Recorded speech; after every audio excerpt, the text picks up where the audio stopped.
Family Theater presents Gene and Kathleen Lockhart.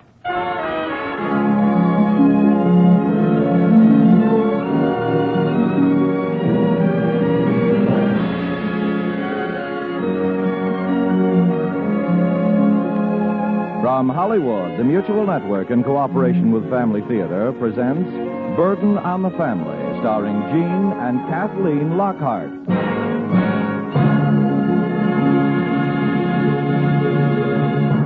Family Theater's only purpose is to bring to everyone's attention a practice that must become an important part of our lives if we're to win peace for ourselves, peace for our families, and peace for the world. Family Theater urges you to pray. Pray together as a family.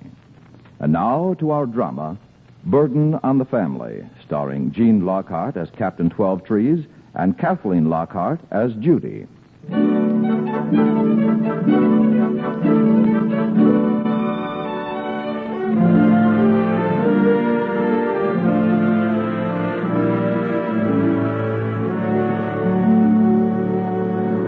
This is it, Uncle Abel. I presumed as much.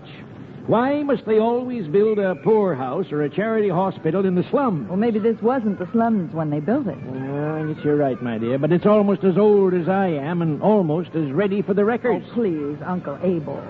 If you'll take the case, I'll carry the radio. All right. You know, if I had my way, you could stay with us forever. No. I learned a lot from some of the savages I've seen. When one of the tribe grows too old to be of any further use, he's driven away from the campfire to die alone. Oh. No actual violence is committed, so the tribal conscience is clear. Of course, a few aborigines simply knock off the old folks on the head with a club. Oh, please, Uncle Abel. Well, maybe the second way is the more merciful. Now, what an inspiring building. The architect who designed that arch had more accuracy than imagination. City Home for Incurables. Why didn't he make it Abandon hope, all ye who enter here?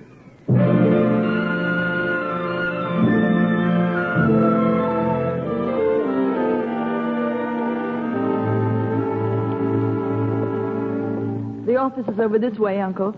And please, let me do the talking. Okay. Judy! Judy, wait for me! Judy! Uncle Abel, what on the matter with you? I think I just saw an old friend in that wheelchair. A girl I used to know. A girl? Well, she was a girl back in 1911. Judy Lamport. The most gorgeous creature I ever knew. I'd have married her, too, but that was the year that Teddy Roosevelt asked me to... We're late now, Uncle Abel. We're supposed to see a Miss Suggs. She's in charge of admission. I'm sorry, dear. What? It couldn't have been Judy. Not here. She married a millionaire while I was away in Outer Mongolia. Desmond. Yeah, Desmond, I think his name was. Oh, here's Miss Suggs' office. And don't say anything unless she asks you a question first. Okay. Well, just don't stand there. Come in. Miss Suggs? Of course. This is Captain 12 Trees. How do you do? The board's letter said he was to be here at 3. Let me have his papers and sit down. Here they are. Sit here, Uncle Abel. Thank you. Doctor's certificate seems to be in order. And his pauper's oath is properly notarized. But I don't know why they keep sending us ambulatory patients. This home isn't intended for people who can walk around and do for themselves. Oh, I suppose not. We're very crowded, too. And I'll see if he can stay. First, I'd like a little personal history. Age? Yes, that was his name, all right. Desmond, a bounder and a cad. I asked your age, Captain 12 Trees. Oh, yes, 75. Where were you born? San Francisco. How long have you lived in this city? 3 years. Ever since the lecture bureau canceled my bookings. You know, lecturing's been off recently. I should aim for radio or television instead of traveling all around the country. Answer the questions, please. Excuse me. With whom have you been residing? Well, with Mrs. Lipscomb here. She's my niece. Can't you take care of them any longer? Well, we've only a small house and 3 children. Ned, he's my husband. Ned doesn't make enough to support Uncle Abel and provide the medical attention he has to have and keep the children properly, too. Hasn't any other relatives? Well, no, we're the only ones. I see. What's your occupation, Captain 12 Trees? I'm an explorer. Explorer?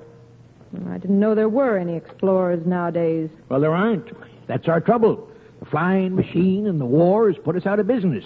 Everybody's been everywhere. Explorers. Only place left to explore is Mars. How long you had this ailment? It was 2 years ago I first discovered I had cancer. We don't mention specific ailments here. Well, that's what I've got. No disgrace, is it? We still don't mention ailments by name. Well, Mrs. Lipscomb, I'll show the captain to the ward. Then he'll be examined by our resident physician. Visiting hours are from 2 to 5 Saturdays. Isn't there anything more for me to do? Nothing at all. We'll take care of everything from now on. We'll expect to see you Saturdays, Mrs. Lipscomb.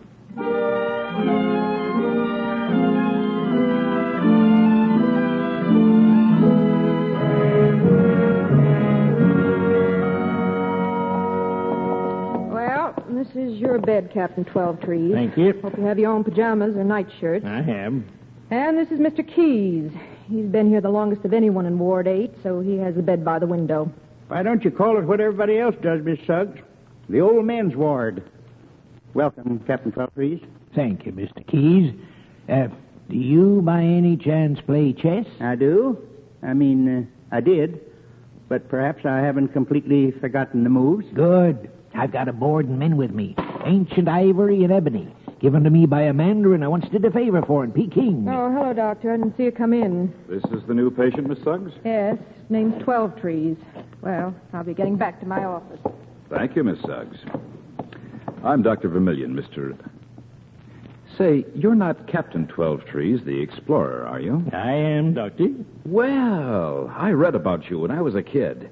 Aren't you the one who located Genghis Khan's Mountain of Power? I am, sir. It was in 1913. 1913. Oh, I wasn't even born then. Now, do you mind taking off your clothes and getting into bed, Captain 12 Trees? Nope. The law says I must give you an entrance examination, and then we'll see what we can do about whatever it is that ails you. I'll be back in about 5 minutes. Now, I'll be here for you.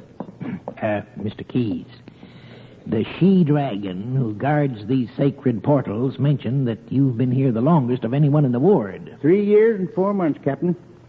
For your sake, I hope you won't hang on so long. I won't. Have no fear of that. Mr. Keyes, when I entered this delightful institution a few minutes ago, just before I was interviewed by our Cerberus in the white starched uniform, I thought I saw an old friend of mine, a woman, in a wheelchair. Do you have any idea where she might be found? Was she by herself? Yeah. There wasn't anyone pushing her wheelchair, was there? No, she was chauffeuring it herself. Well, and she's probably in the special women's ward on the 3rd floor. Thank you, Mr. Keyes. Now, when the doctor's finished his probing and punching, I'll break out the chessmen and we'll have a go at it.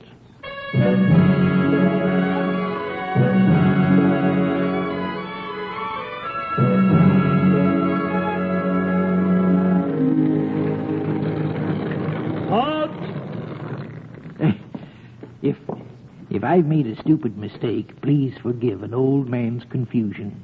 You are Judy Lamport, aren't you? I am. I was. I'm Mrs. Desmond. Who are you? Don't you know me? Remember the summer of 1911, huh? Or was it 12? At Long Branch? Yes. And the old West End Hotel? Yes. And the August night we drove to Trenton, and I told you... Oh, you told me you loved me. Oh, Abel, 12 Trees. And you wanted to marry me. Yes. Oh, my dear. My very dear old friend. Mm-hmm. How did you find me, Abel? How did you know me? Well, I saw you the first day I come in, scuttling along the 1st floor. I called you, but you didn't hear me. Judy, if you've changed, it's only that you're more beautiful than I remembered you. Oh, now I'm sure it's Abel 12 Trees. Oh, you and your foreign wiles. What are you doing here, Abel? Oh, Abel, it's so good to see you. It's bad to be old and poor, and worse to be old, poor, and sick. But worst of all, is to be old, poor, sick, and alone. That's what I've been. But now you're here, Abel, I won't be alone anymore. Is there a place where we can talk, Judy? A place where we can sit down? Oh, I don't dare take you into my ward, or even into the library. I'd scandalize the old ladies. I know. The X-ray room. They only use it twice a week. What's going on here? Don't you know that male patients aren't allowed on the female floors? Oh, Miss Suggs, this is an old friend. He was just visiting me. This isn't a resort hotel. This is a hospital, a charity hospital. Those who don't abide by the rules will have to get out. Why, you... Well, I didn't know. Well, you know now. If you want to stay in this home and keep your ambulatory privileges, don't ever prowl around the women's quarters again.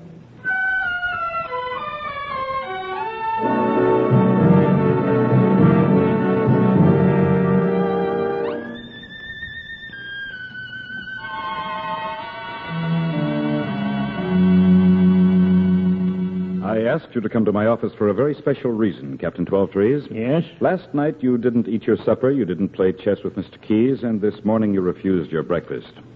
I didn't feel like eating. Didn't feel like playing chess. I heard the story from Miss Suggs. However, I don't think you're either a peeping Tom or a wolf who chases helpless old ladies in wheelchairs. I'm on your side. Is that what that rock-faced old harridan said? That and more. But don't you worry about it. Mrs. Desmond is an old friend of mine, Doctor. I was in love with her when we were both much younger. Yes, she told me about it this morning. I wish I'd been an obstetrician. I wish I'd never heard of geriatrics. Why, Dr. Vermillion? Captain 12-Trees, you're a courageous man, and I can talk to you frankly. It's the futility of the whole thing. If I could just send one person, just one person out of this place, whole and well, the job would seem worthwhile. Haven't you ever saved one? Not here. In 4 years, not one. People aren't admitted here unless they're certified hopeless. Once in a while, I've thought I had a victory, but it's always slipped away from me. Captain, do you know what I'd do if I had one cure, just one? I'd march down to City Hall and demand they change the name of the place. Home for Incurables. That's enough in itself to cause death from psychosomatic trauma. It's medieval, that's what it is. You know what it says in Corinthians, Doctor? The last enemy that shall be destroyed is death. You'll win, young fella, but you'll have to have patience. I have patience, Captain, but I don't have the tools. When the Board of Health makes up its budget, we're considered last. As it should be. Where money's limited, spend it where you have the best chance. They give me morphine and sedatives and tell me to make everyone as comfortable as possible. I'm a doctor, Captain. I want cures.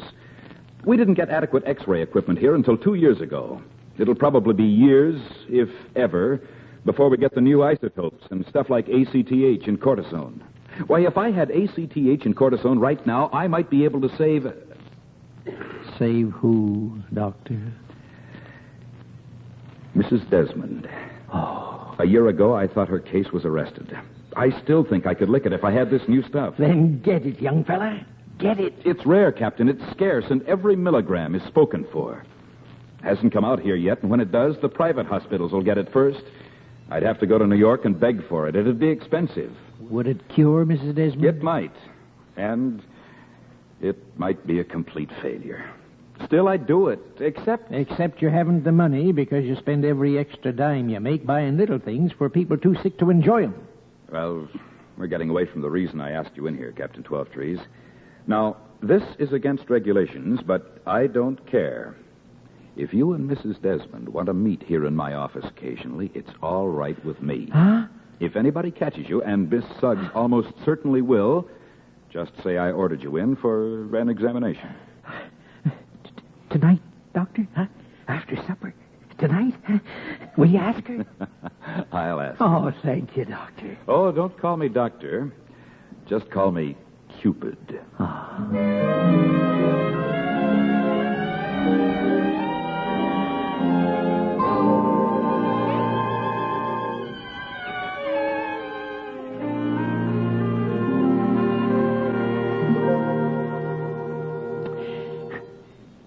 Judy, 40 years ago I kissed you, and never once since then, till now. Oh, aren't we the old sillies, Abel? But isn't it nice? Yes. 40 wasted years. Tell me, what happened to Desmond, your husband? Oh, well, he did what a lot of men did in October 1929. Black Thursday. Jumped. Of course, he didn't leave anything but debts, and he took my inheritance with him. But how did you live, Judy? Oh, I managed very well. I worked in a department store until I saved enough to open a little hat shop. I was really very successful until the illness came, and then I had to sell my business. Bills, diagnosticians, specialists, laboratory fees, operations, hospitals. It doesn't take long to wipe out everything. Indeed it doesn't, Abel. I went to live with my sister, but her income couldn't provide for both of us, and pay for the medical care. Oh, no, I have to have so much. So I'm here. Dr. Vermilion's a very nice young man. He did the best he could. Yes, and he can do more, Judy, but he has to have money. And God forgive me for the fortune I've thrown away. I'm as penniless as you, but I'll get the money he needs. I don't know how, but so help me, I'll get it. Abel.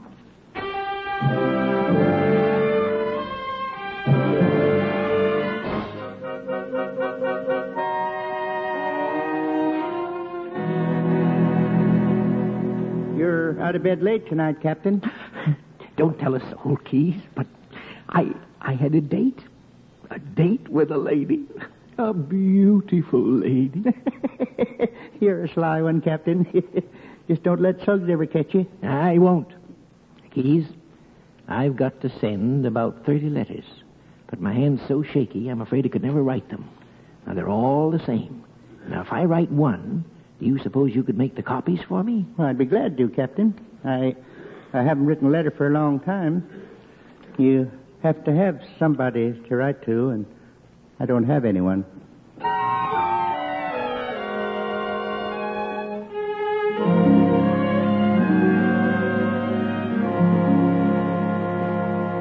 Captain 12 Trees, you shouldn't be walking around. You should be in your bed. Please return to your ward at once. I just came down to ask for some stationery. All we have is stationery with the Holmes letterhead. You wouldn't want that, would you? Oh, that would be fine. It'll save explanation. I suppose you want to complain to your friends of the newspapers. If you have any complaints, you can make them here. I have no complaints. How many sheets you want? 30. 30 will do. 30 sheets?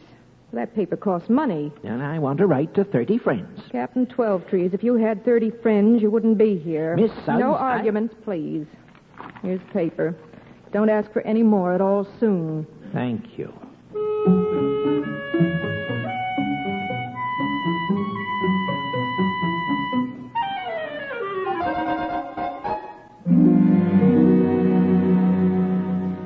I have the letter all finished, Keys. Read it to me, Captain. Well, it says, Dear old friend, I am soon to depart on my last expedition. Where or what the land will be that I explore, I do not know. For this letterhead will tell you it is that bourne from which no traveler returns. And before I leave, I need a sum of money. Not for myself, you may be sure, but for a dear friend whom I would not have accompany me. She's a patient in this hospital, and her doctor informs me that the proper medicines, now unavailable for lack of funds to purchase them, may save her life. I ask you to send me whatever you can. I cannot promise to return the money, or even to send back word of what I find. All I can promise is that those who make the journey after me will find a friend. Sincerely. That's a beautiful letter, Captain 12 Trees. Well, I only hope it gets the job done. Now, here's the list of men I wanted to go to. Well, let's see. Why, these men are all famous. Francis Rogers, Explorers Club, New York. Hey, he was my partner in the Gobi Desert. Digby Sandard, Smithsonian Institution, Washington, D.C. Yeah, Digby was my second in command in Anatolia. You know, this may be a wild goose chase, Keys, but I've got to try it. Some of these men may be dead. Some of them are probably as poor as I am. But some of them may be rich. But a rich man gets so many begging letters, most of them never get past his secretary. I don't think any secretary will block this letter, Captain 12 Trees. I'll get on him right away and finish him as fast as I can.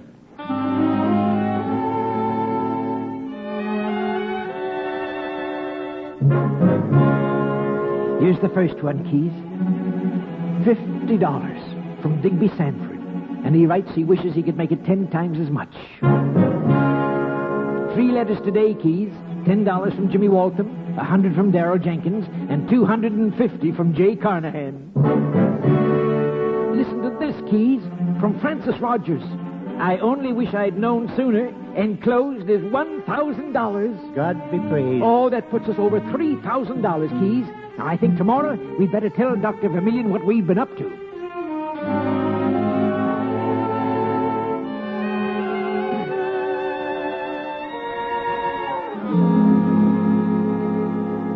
He's asleep, Doctor. He's had a lot of excitement the last few days. Well, what kind of excitement? And I'd rather he told you himself.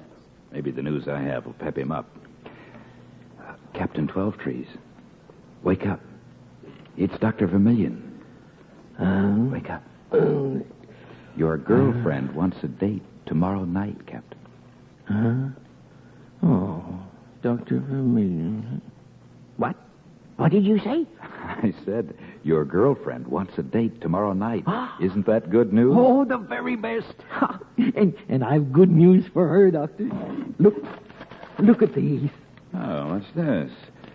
Pay to the order of Captain Abel 12 Trees, $1,000. Francis Rogers. The total amount is $3,270. Why, you plutocrat. What have you been up to? Blackmail? Oh, worse than that. I'm a beggar. I wrote 30 old friends, men who've been on expeditions with me, asked them for money, and 28 sent it. The other 2 are probably dead, so I'm a beggar. Oh, I wouldn't say that, Captain 12 Trees. Your colleagues undoubtedly feel that they're financing an expedition, a daring adventure. That's what it is, you know. Well, when you put it that way, it sounds better. Now, when are you leaving? Leaving? Of course, for New York. What do you think I raised this money for? Right. Now, you buy this ACTH thing and that cortisone. You buy anything else you need for that $3,000, see? Then bring it back here and use it on Mrs. Desmond or anyone else who needs it. Well, I don't know whether this is ethical or not. I don't suppose it is. But I'll catch the New York train in the morning.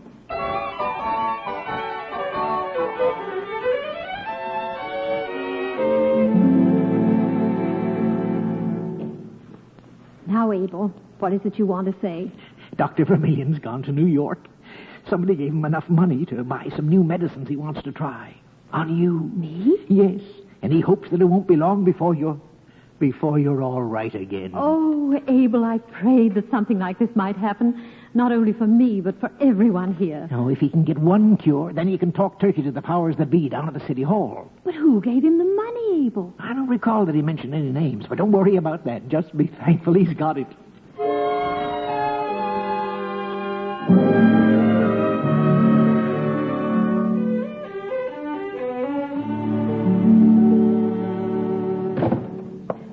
Got the stuff, Captain 12 Trees. Everything I wanted. Good. I knew you would. I just told them the story, and they gave it to me at cost. Even at that, it's expensive enough. But that's not all. If it works on your duty, there's a promise of more whenever I get similar cases. Oh, I'm so happy I could turn a cartwheel. Now, you better take it easy, Captain. If I had to make a guess, I'd say the odds were still against us. And by the way, what are you going to do with the rest of the loot? There's over 2,000 left. It's for her, Doctor. All I've got is a past. Maybe she'll have a future. If she gets well, she'll need it. And if she doesn't? Then somebody else will be coming along. Somebody else with a future. You keep the money. All right, Captain. I'm not sure it's legal, but I'll certainly do it.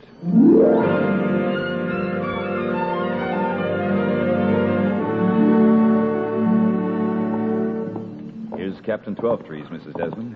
Abel, my dear, my very dear friend. I'm taking Mrs. Desmond through every ward, Captain, and she's telling every patient that she's leaving.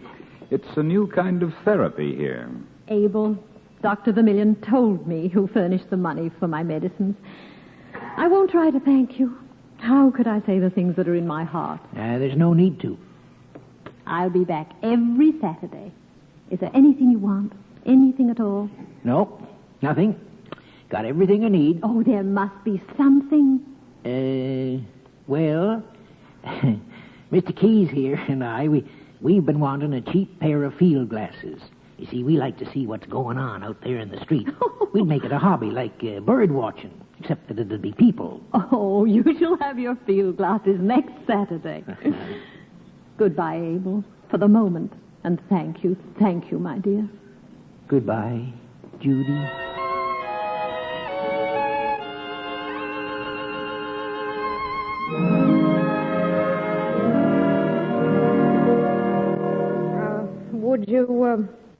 Would you like some stationery, Captain 12 Trees? Huh? You offering me stationery without my asking for it? Well, yes. You see, they're dropping the name Incurable, and we're trying to use up our old letterhead paper. Knowing how many letters you write, though you haven't been writing so many lately, I thought, Well, will wonders never cease. Thank you. Thank you very much. I'll be glad to help use up your paper. But do you know, Miss Suggs, someday there won't be any such word as incurable. Captain 12 Trees, I think I believe you.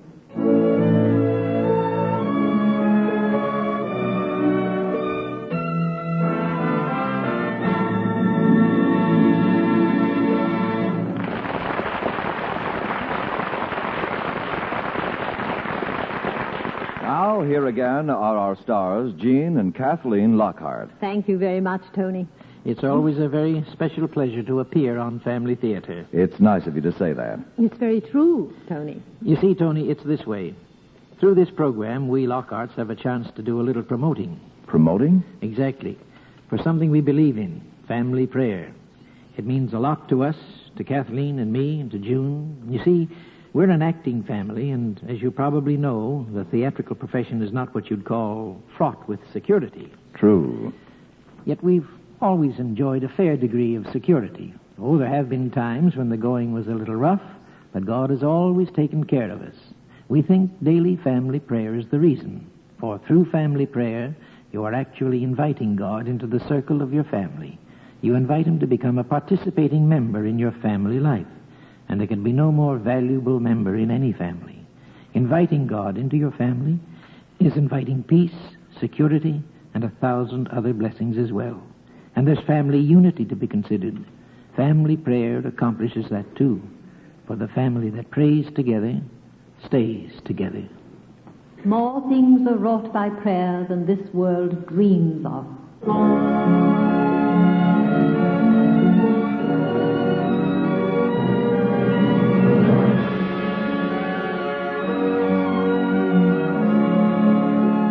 From Hollywood, Family Theater has brought you Burden on the Family, starring Jean and Kathleen Lockhart. Others in our cast were Jean Bates, May Clark, Ralph Moody, and Howard Culver. Burden on the Family was written by Pat Frank and appeared originally in the Saturday Evening Post. Family Theater's radio adaptation was by Jack Mitchell, with music composed and conducted by Harry Zimmerman, and was directed for Family Theater by Joseph F. Mansfield. This series of Family Theater broadcasts is made possible by the thousands of you who feel the need for this type of program, by the Mutual Network, which has responded to this need, and by the hundreds of stars of stage, screen, and radio who give so unselfishly of their time and talent to appear on our Family Theater stage. To them and to you, our humble thanks. This is Tony Lofrano expressing the wish of Family Theater that the blessing of God may be upon you and your home, and inviting you to join us next week when Family Theater will present The Pitchfork Expedition, starring MacDonald Carey, Jeffrey Hunter, and Barbara Rush. Join us, won't you?